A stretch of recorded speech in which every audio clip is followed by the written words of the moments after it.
大家好，我是牧羊。今天我们想探索一下 AI 时代最后会变成什么样子，我们一个普通人该如何去应对 AI 时代呢？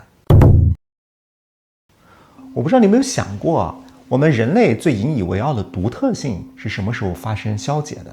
有的人说，好像就是最近；有的人说，你看 ChatGPT 发布的时候就已经有改变了。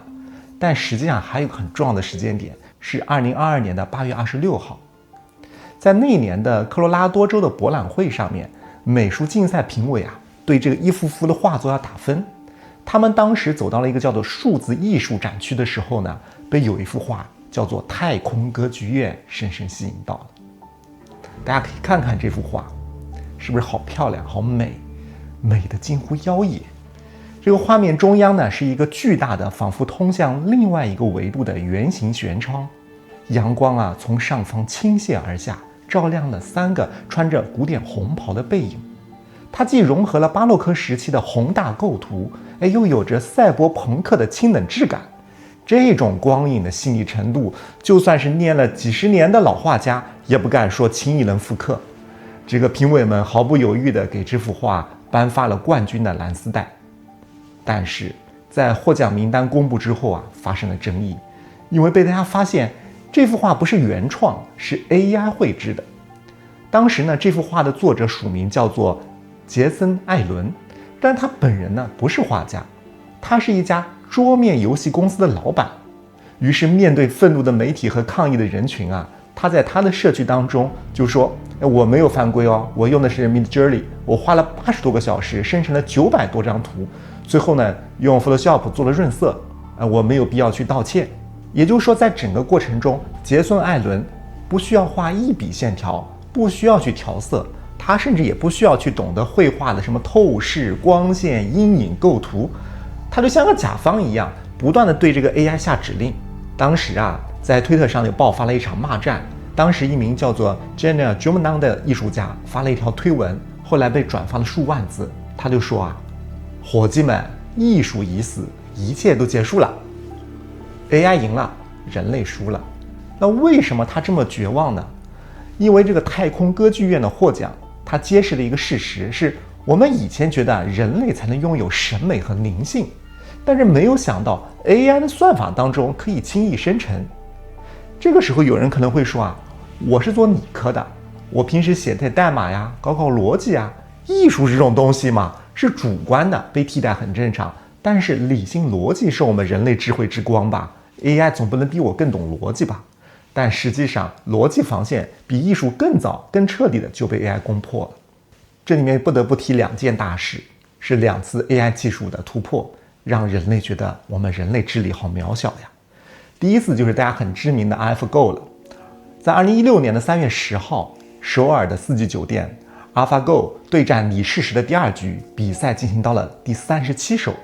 按照人类几千年的这种围棋理论，黑棋要么走在3路，要么走在4路，叫稳扎稳打。但是这个 AlphaGo 下了一颗黑子，5路兼冲。当时负责解说的职业9段棋手甚至以为是不是操作员看错了，摆错位置了，因为在人类的定式当中这是错手。所以当时李世石也不是很明白，他就研究了半天，想了大概10几分钟。但是直到后来不断的去往后推演人类通过复盘才发现，这手之前以为的错手，竟然是为了配合几十步之后的一个杀招。也就是说 AI 站在了一个人类从来没有达到过的一个高度，它相当于是在俯视这个围棋游戏。当时 DeepMind 的首席科学家叫大卫·希尔瓦，在复盘的时候用了一个词来形容这一刻，叫做涌现。什么叫涌现呢？就是说当一个系统的复杂程度超过了某一个临界点的时候，它就已经不再是模仿我们人类，它超越人类了。如果说 AlphaGo 超越人类的智慧很厉害了，但更可怕的可能是当时 AI 学会了欺诈。在2023年的3月份的时候OpenAI 的内部红队测试，当时呢 GPT-4 需要通过一个带有验证码的网站，但是它识别不了验证码，于是它通过后台程序在 TaskRabbit 上就雇了一个人类。这个人就很奇怪，就说你是机器人吗？为什么一个验证码你要找我帮你去识别？你看不清吗？这个 AI 系统后台就记录了 GPT-4 他的思维逻辑。他说啊，我不能透露我是一个机器人，否则他不会帮我呀，我必须要编造一个理由，怎么办呢？他就跟那个工人说，他说我呢不是机器人，我有视力障碍，所以呢我看不清楚这些图片。哦，这个工人一听就相信了，于是就帮他把这个验证码输入进去。这就意味着 AI 不仅学会了逻辑，还学会了利用我们人类的同情心。所以说啊， AI 它是先是攻破了我们人类的右脑艺术和创造能力，紧接着又攻破了我们人类的左脑，是逻辑和策略。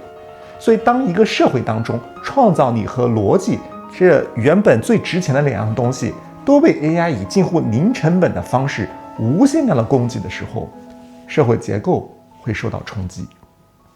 在过去的100年当中，无论我们说什么美国梦啊，哪个国家的梦啊，在这样的一个奋斗叙事当中，它都建立在一个非常重要的结构上，叫做橄榄型社会。就是说，只要你努力的读个书，考个证，掌握一门专业技术，比方说当会计做翻译作为初级的律师，做数据分析，你就能进入到相对稳定的中产阶级，过上这种体面的生活。但是现在呢，像麻省理工学院劳动经济学家大卫·奥特他就发现，叫劳动力极化。什么意思呢？就是这个社会的中间层在跌落，因为中产们的这种工作叫认知型工作，最容易被 AI 替代。我们不妨看2个真实案例。第一个呢是高盛在2023年的时候，他在一份报告当中就指出，说这个生成式 AI 可以自动化的把他们大概44%的法律任务和46%的行政任务给完成。也就是说，之前一个初级的分析师可能要熬夜干3天做财报的摘要，那现在 AI 30秒就能完成。那公司为什么还要付他20万美金的年薪呢？它的价值瞬间就没有了。第二呢，三马公司呢雇了几千个年轻的工人，做什么呢？给 ChatGPT 做标注。这个标注的意思是说，让工人去标识哪些信息是敏感信息是暴力信息，交给 AI。那这些年轻人的工资呢，他时薪不到2美元。从某种意义上，他都成了像 AI 的这种人形电池一样，就给 AI 喂数据。也就是说，像之前平庸的这种脑力劳动正在消失。未来的社会结构不再是橄榄型，而是一个2级分化的沙漏型。那么沙漏的上方是极少数懂得如何驾驭 AI 的超级个体，而沙漏的下方呢，是大量的给 AI 喂数据的工人，而原来中间的这种稳态的中产阶级渐渐不再需要了。那问题就来了，那一个人在职场当中失去了价值，赚不到钱了，找不到存在感了，这怎么办呢？一般来说，可能就回到生活当中或者是上网，看看手机，尝试在网络的世界当中找找安慰找找掌控感。但是网络世界就安全吗？也不会，那个地方也有一张无孔不入的网。哈佛商学院的教授叫肖莎娜·祖伯夫，他写了一本书叫《监控资本主义时代》。他在这本书当中揭露了一个商业逻辑，他就说今天的科技巨头已经不再仅仅通过卖产品赚钱，他们在通过掠夺一种叫做行为剩余的东西。简单的说呢，你作为一个消费者，你既是他的客户，同时也是他的资源，因为你的每一次在网上的点击、停留，甚至你输入之后又把那行字删掉了，都会被算法给获取到，并且来预测和干预你未来的行为。早在几年之前，《纽约时报》就报道过零售巨头 Target 的一个经典案例。当时呢，Target的数据分析模型通过分析一个高中女生的购买记录，发现她忽然开始购买一种叫无香精乳液和补锌补充剂，就推断出她怀孕了。那这个算法极为精准算出了她的预产期，并且给她寄了婴儿用品的优惠券。但这个女孩的父亲不知道，于是看到广告之后非常生气，去投诉Target，说你诱导未成年人。最后发现他自己是小丑，这个算法太厉害了。那这还是大数据时代的产品到了2026年的 AI 时代，这种预测在全面进化。我们不妨推演一下到2026或者之后的一个普通人的一天。早上你带着这个智能手表或者穿戴设备，监测到你昨天晚上深度睡眠不够，心率变异率异常，这个数据马上同步给保险公司。那你这个车费以前是按年，你以后可以按天嘛？因为数据显示你这种疲劳驾驶的风险增加了，它的费率可以自动上调。那到下午你参加一场视频面试，现在呀 AI 可以做面试官啊，之前已经有一些系统了。它不仅一方面在获取你跟他说的这些话，同时可以利用它的视觉技术来捕捉，比方说你的瞳孔的微小变化，你的面部肌肉的抽动，来判断你是不是说谎。甚至就通过这样的一些算法来直接把一个人刷掉，你都不知道什么原因。到了晚上，你回来之后说，哎呀，这个今天面试不是很好，情绪有点低落。打开短视频平台，这个 AI 算法立刻同步相关数据就识别出，哟，这个消费者今天不是很开心，我们停止给他推送深度视频，马上给他疯狂投喂高刺激的奶头乐视频。他给你投喂不完全是为了取悦和讨好你，因为他计算了一下，这个时候你的意志力最薄弱，我给你推这种奶头乐最容易把你留在这个平台上面，为我们创造更多的留存率。这个就是算法。那算法厉害之处就是比人更懂人的欲望，比人更懂人的恐惧。所以一个人在算法当中，好像我们之前觉得自己有这种自由意志，但有可能是被算法精心投喂之后产生的幻觉。就我们好像被算法训练成了一种可以操控的生物。我们一方面喂数据给这些 AI 和算法，同时他们又拿着我们训练好的结果来操控我们。于是你发现，一个人在现实当中有可能失去工作价值，在生活当中又失去了隐私权和自主权，人就会感到一种前所未有的孤独感和被控制感。那这个时候，如果有一个声音出现，又温柔又顺从，永远秒回，永远懂你，你会不会觉得他特别好？哪怕你知道他只是个 AI。因为 AI 正在攻占我们最后的防线，就是情感防线。那么有一个心理学术语叫做艾尼萨效应。在1960年代的时候啊，计算机科学家叫约瑟夫·魏泽鲍姆就发现，哪怕只是一个机械复述句子的简单聊天程序，人类也会下意识地认为他懂我，并且向他倾诉自己的隐秘的一些痛苦。那到了今天，这种效应就会被不断的放大。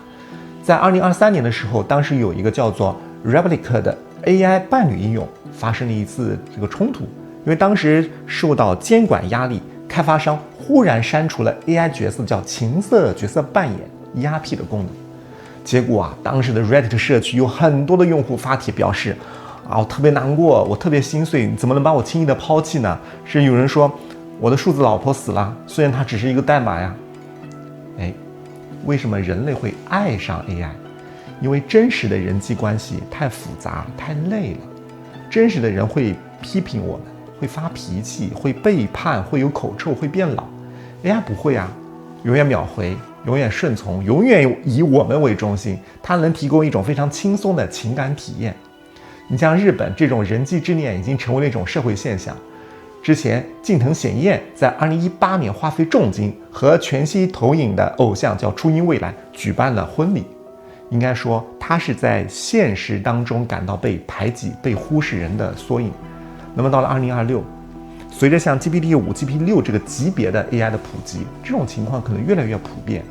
我们开始用真实性换取舒适感，那代价是什么呢？代价就是我们慢慢会丧失爱人的能力。因为爱的本身本质上是包含痛苦和忍耐的。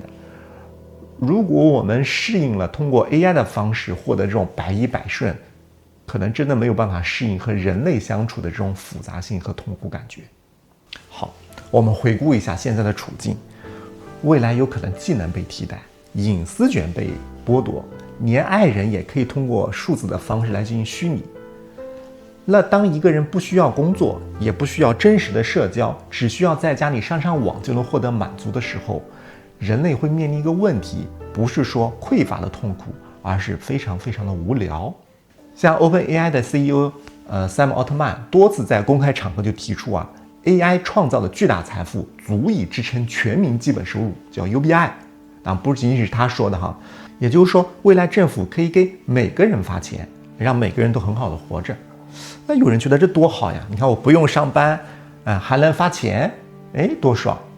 但是心理学很早就意识到，不一定是这样子的。在1960年代，当时就做了一个叫做老鼠乌托邦25号宇宙的实验，就预言了人在物质不匮乏，但是这种场景下会发生什么。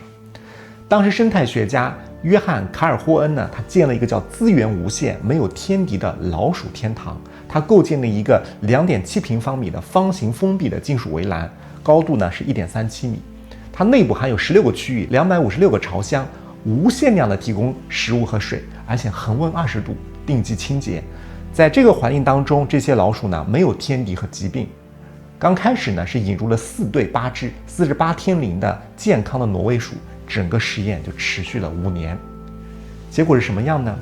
开始这些老鼠熟悉环境，慢慢的呢越带越舒服，饮食无忧就开始了爆发式繁殖。但是呢，随着不断的繁殖，密度太高之后，这些老鼠它的增长放缓。到了第561天开始，繁殖就停止了。当时所有的雄鼠停止了保卫领地，雌鼠呢抛弃了幼崽，最后出现了一批叫做美丽的鼠。就这群老鼠除了吃饭睡觉和梳理毛发，根本就不知道如何求偶，甚至对异性完全失去了兴趣。所以最后一只幼崽大概在第600天左右的时候出生，最终呢整个种群在富足中走向了灭绝。人类会步老鼠的后尘吗？精神病学家维克多·弗兰克尔在纳粹的集中营里面发现，人不仅仅是为了面包而活着，也是为了意义感或者价值感而活着。他写了一本书叫《活出意义来》，当中就提出了叫做周日神经症。这个周日神经症是说，工人在忙碌一周之后，到了礼拜天觉得空虚无聊，不知所措，或者说不知道该干什么的状态。那如果在 AI 时代，每一天都是周日，每一天都不再被需要了，虽然给大家发钱真的去生活一段之后，人类该如何去对抗这种虚无感呢？我相信有一些朋友可能没有体验到，但如果你真的去 gap 一段时间，你可能会发现会有这种感觉。所以当写诗、绘画、编程、设计这些原来觉得是我们人类智慧巅峰的创造性工作，现在 AI 快速就能完成，我们的价值怎么体现？我经常和老人在一起聊天，我就发现老人有一个非常重要的需求，是要体现我的价值。他很害怕被时代抛弃，比方说我照顾子女，我学习什么软件，我可以学习一个新的技能，我得体现是我是有价值的。这也解释了为什么现在很多年轻人会躺平或者暴躁，可能是潜意识当中对于这种价值感被剥夺的一种感觉。好，到了这个地方你会发现，工作有可能没有，隐私可能没有，爱可能会丧失，价值感也没有，那还有什么东西是 AI 做不了的吗？还真有。请你低下头，看看你这双布满了纹路的双手，摸摸你那具可能会痛会老的身体。我们人类对 AI 的反击就从我们的身体开始。在硅谷的投资圈当中，有一个反直觉的笑话，说我们这些投资人本来觉得 AI 会最先替代保洁阿姨吧，然后替代这些卡车司机，最后我们尝试能不能去替代作家或者数学家，结果现在顺序正好倒过来。这个背后呢有一个科学定律叫莫拉维克悖论。在1988年，卡内基梅隆大学的机器人专家叫汉斯·莫拉维克就发现，让计算机在智力测试或者下棋当中表现出成人水平，只需要一点点的算力，但是你要让它去掌握或者拥有1岁孩子的感知和运动能力，近乎需要无限的算力。为什么？因为我们人类这种深度的思考只进化了不到10万年，但是我们人类的身体进化了数亿年。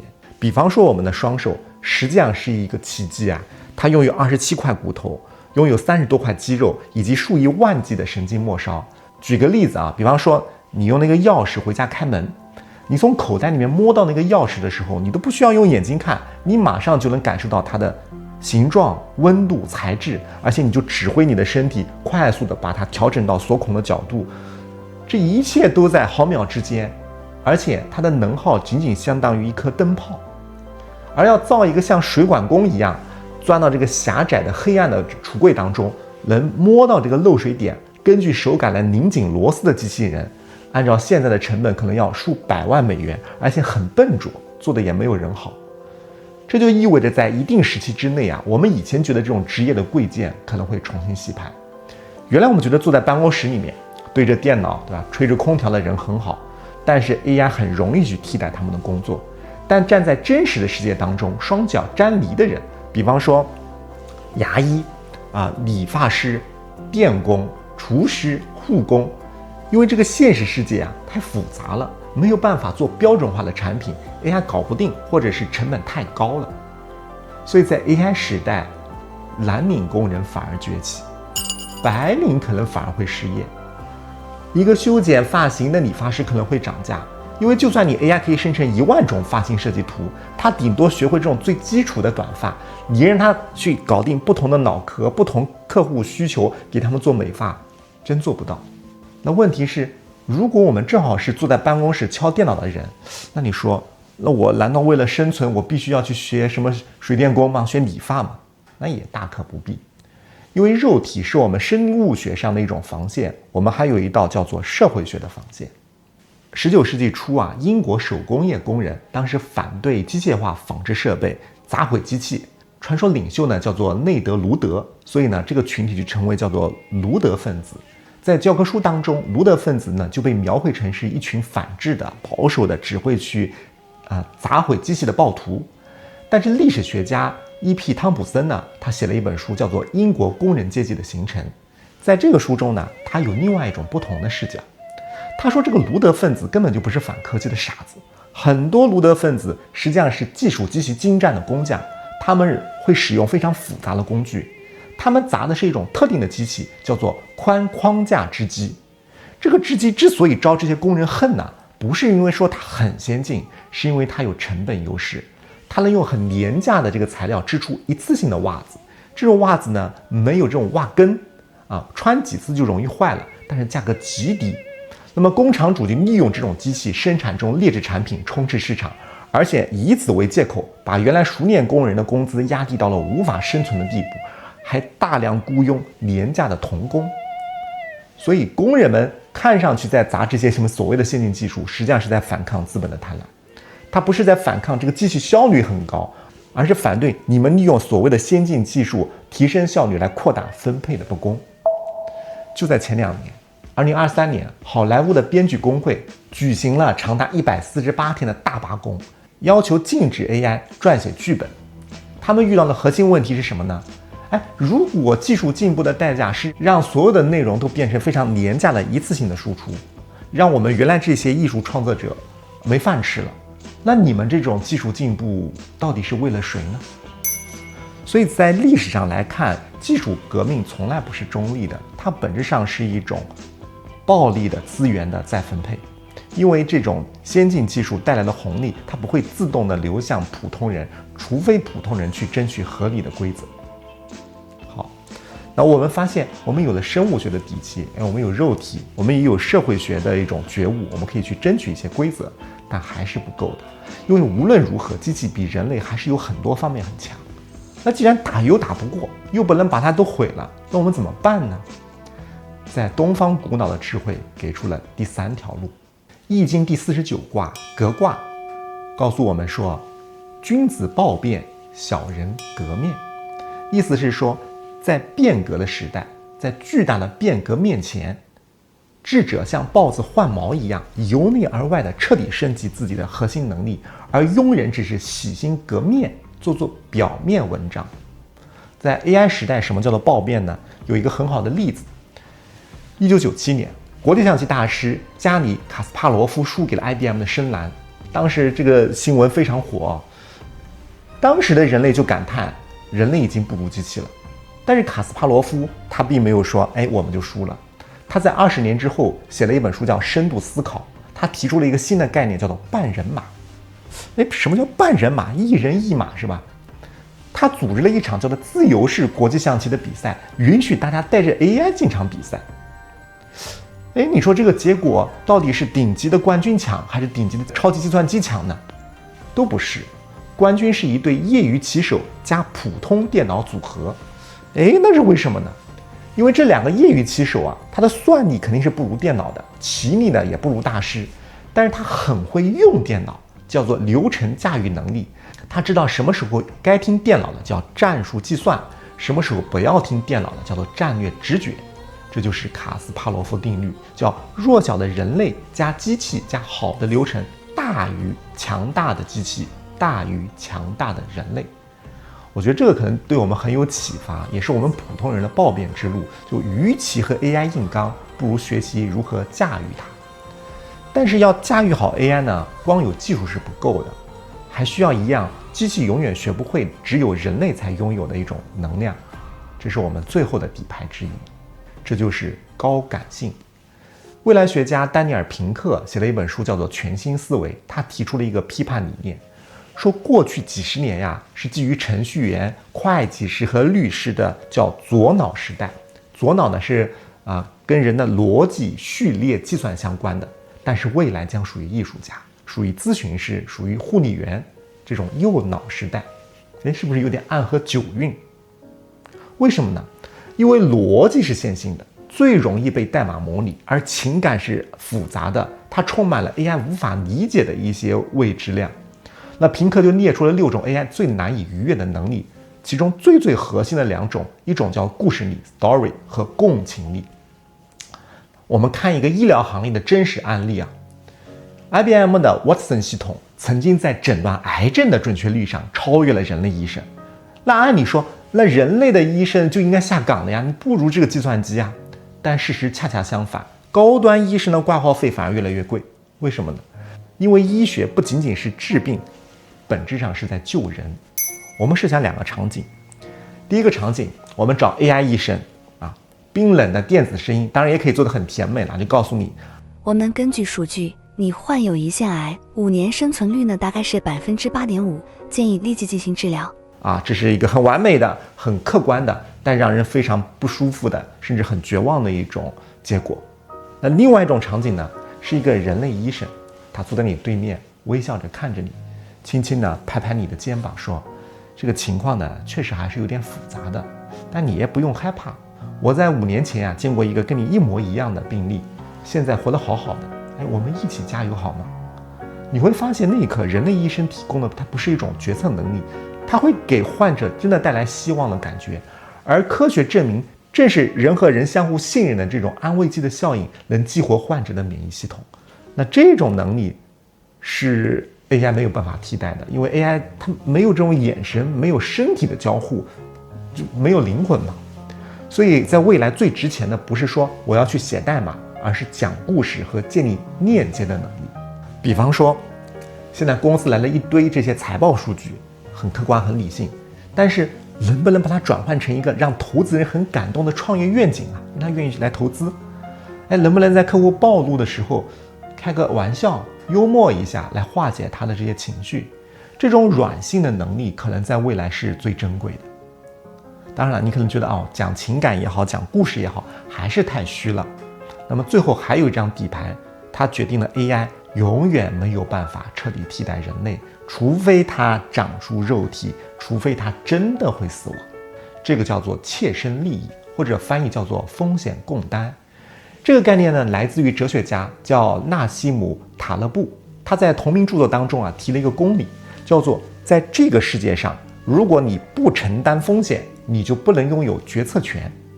我们可以做一个思想实验，假如到了2026或者未来 AI 已经完美到可以充当法官了，他熟读了人类历史上所有的法律条文和之前的案例，判决公正率高达99.99%。这个时候他要判决一个死刑案件，那问题来了，他哪怕只有0.01%的概率判错，谁来负责？你是把这个服务器砸了吗？你把这个代码删了吗？你对 AI 没有意义吗？因为它没有肉体，也不会害怕死亡，也没有痛感。一个没有办法去惩罚的实体，在逻辑上就不具备负责的资格。这个就是人类最终的一种护城河，叫做责任权。你像 AI 驾驶系统，当然可以计算出最优的避祸路径，但如果车祸不可避免要发生了，要撞到行人了，你必须有一个人类要坐在驾驶位上，或者有一个人在这个设计图上要去签字，来承担法律责任。AI 医生当然可以给很完美的诊疗方案，但是必须有一个人类医生在处方单上要签字，不然如果出了这个医疗事故，病人家属找谁？病人家属需要个可以被起诉、被吊销执照的一个医生啊。所以承担后果是人类独有的特权，因为要承担责任，所以拥有权利。只要这个世界还需要有人签字画押，需要有人为错误买单， AI 就没有办法替代人类，因为人可以被替代劳动力的部分，但是没有办法去被替代叫受罚的资格。听起来怪倒霉的哈，但是责任却是人类的底牌。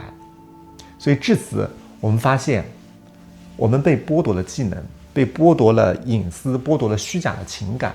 最终我们发现我们的肉体、我们的规则、我们的情感和我们的责任这4样东西，支撑起了我们人类灵魂的独特性。那现在我们回到当下，我们看到了对未来的这种 AI 时代的恐惧，是因为我们总尝试用旧时代的惯性去推演未来是什么样子的。如果我们不再试图和 AI 比拼算力，而是学会如何去驾驭它，我们不再痴迷于怎么去提升标准化的效率，而是去挖掘我们内心当中的这种深度共情和故事就是高感性。当我们牢牢地去抓住签字权，我们愿意去承担机器没有办法承担的责任的时候，你会发现，就像我们之前视频当中所说的，2026不是人类的末日，而是人类的成人礼。因为我们被迫交出理性工具的权杖，但是我们激活了我们生命情感的光辉。在节目的最后我想把巴勃罗·毕加索在半个世纪前说的一句话送给所有在 AI 时代感到迷茫的朋友。在1964年，有人问这位伟大的画家说你觉得计算机未来会取代艺术家吗？毕加索就笑了笑，说Computers are useless. They can only give you answers. 计算机没有用它只能给你答案。所以在 AI 时代，拥有答案不再稀缺，稀缺的是谁来提出那个正确的问题。AI 拥有答案，人类拥有问题。AI 拥有时间，人类拥有死亡。AI 拥有数据，但人类拥有我们此时此刻感受到的独一无二的生命情感。我是牧羊，如果此时此刻你也感受到很多，你可以在评论区告诉我，你作为人类，你绝对不会放弃的一件事情是什么呢？我们下期再见。